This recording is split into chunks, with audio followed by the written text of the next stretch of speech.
Olá, pessoal. Boa noite. Gente, sabemos que a sensação de calor ou frio é muito subjetiva, não é verdade? Por exemplo, uns sentem mais frio que outros na mesma temperatura ambiente. Eu, por exemplo, sou muito calorento, mas tem outras pessoas que sentem muito frio rápido. Mas na verdade a gente pode mostrar isso facilmente com esse experimento aqui, ó, tá? Então aqui foi o que é que aconteceu aqui? Foi mergulhada uma das mãos em água quente, retirada do chuveiro elétrico. Vamos colocar aí 40 graus, tá? Essa água quente aí. E a outra em água fria, um cubinho de gelo durante alguns instantes. Tem que fazer logo essa experiência enquanto o gelo não derrete, né? Senão, se derreter, a temperatura vai aumentar e a água não vai ficar mais fria. Então, depois foi colocado simultaneamente em um mesmo recipiente, tá aqui, ó, em um mesmo recipiente contendo água morna.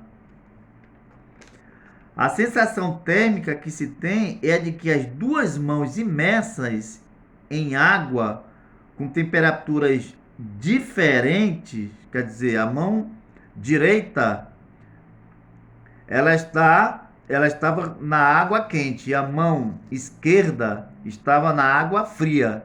Aí foi colocada simultaneamente nessa água aqui, olha. Essa água aqui ela tá morna, tá? Então essas duas mãos imersas nesse recipiente aqui, ó, em água, com temperaturas diferentes, tá? Essa aqui estava quente, essa aqui estava fria. Pois em uma delas, o que que vai acontecer? Em uma dessas mãos, em uma delas vai se sentir mais frio e na outra mais calor.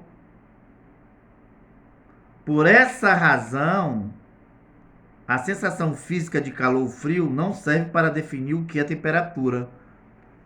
Entendeu? Então aqui nesse caso, se eu for colocando a mão aqui, a mão direita e a mão esquerda aqui, o que é que eu vou dizer? Essa mão aqui, ela está mais quente.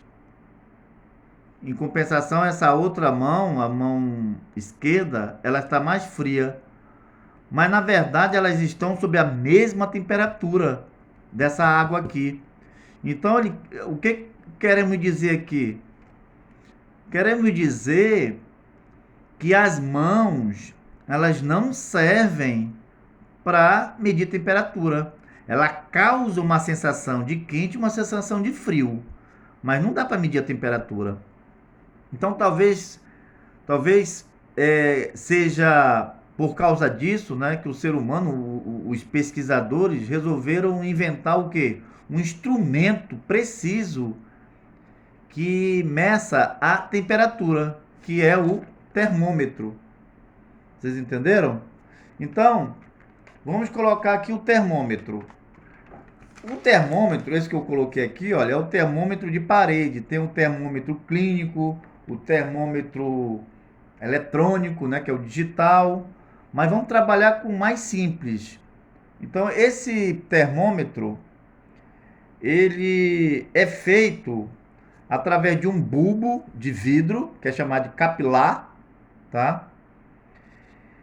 Dentro desse bulbo contém uma substância chamada substância termométrica.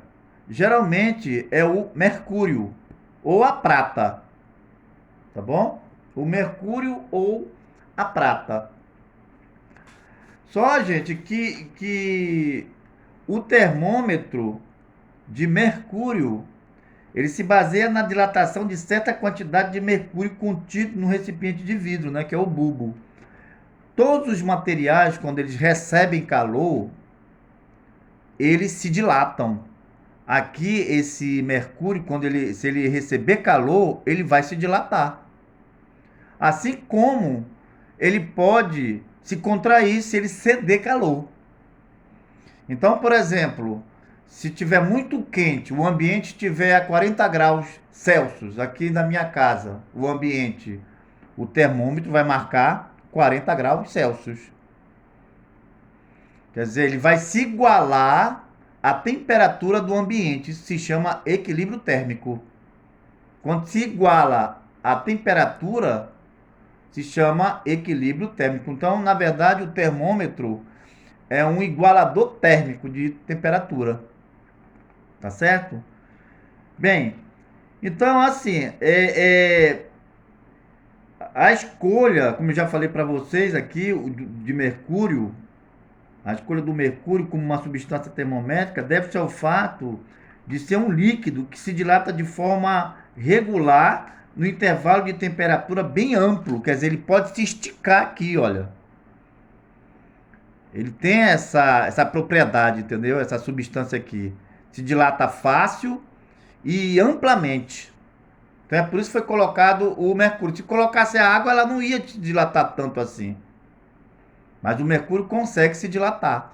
Foi por isso que é colocado também a prata, né? A prata também é muito utilizada no termômetro clínico ou no termômetro assim de parede, tá? Bem, então, o emprego do termômetro para avaliação de temperatura de um sistema fundamenta-se no fato de que, após algum tempo em contato, o sistema e o termômetro adquirem a mesma temperatura, isto é, alcançam o equilíbrio térmico. Então, como eu falei para vocês, a ideia do termômetro é entrar em equilíbrio térmico com o sistema. O que ele quer dizer com sistema? O sistema podia ser aqui, olha, o meu quarto e o termômetro, é um sistema. Estou trabalhando com dois dados de pesquisa. É o meu quarto, o ambiente aqui dentro do meu quarto e o meu termômetro. Então, o que eu coloquei aqui para definir temperatura? É o grau de agitação térmica das partículas de um corpo ou um sistema físico. O que é grau de agitação térmica? Gente, grau de agitação térmica, na verdade, é o movimento das partículas. Quando ele fala partícula, ele está falando de átomos. Aqui, olha. Então, tudo que existe no universo é composto de átomo. Então, nós somos compostos de átomo, a mesa, celular, a televisão, o ar que nós respiramos, que tem oxigênio, né? A maior camada de oxigênio e gás carbônico, também contém partículas, contém átomos. Então, o átomo, ele é definido dessa forma. Tem um núcleo central, chamado de prótons. Ó, é próton cheio de partículas pequenas, e ao redor dessas partículas, desses prótons, giram outras partículas menores, que são chamadas de elétrons. Os elétrons ficam girando aí, ó. Então, quando esse átomo aqui é aquecido, quando um corpo ele é aquecido, lá tem átomo, esse corpo tem átomo. Quando ele é aquecido, o que vai acontecer? Essas partículas aqui, esses elétrons, eles começam a aumentar a velocidade dele, de movimento. Quando eles conseguem aumentar a velocidade, aumenta aqui a distância dele em relação ao núcleo, fazendo com que o corpo aumente de tamanho, ele se dilate.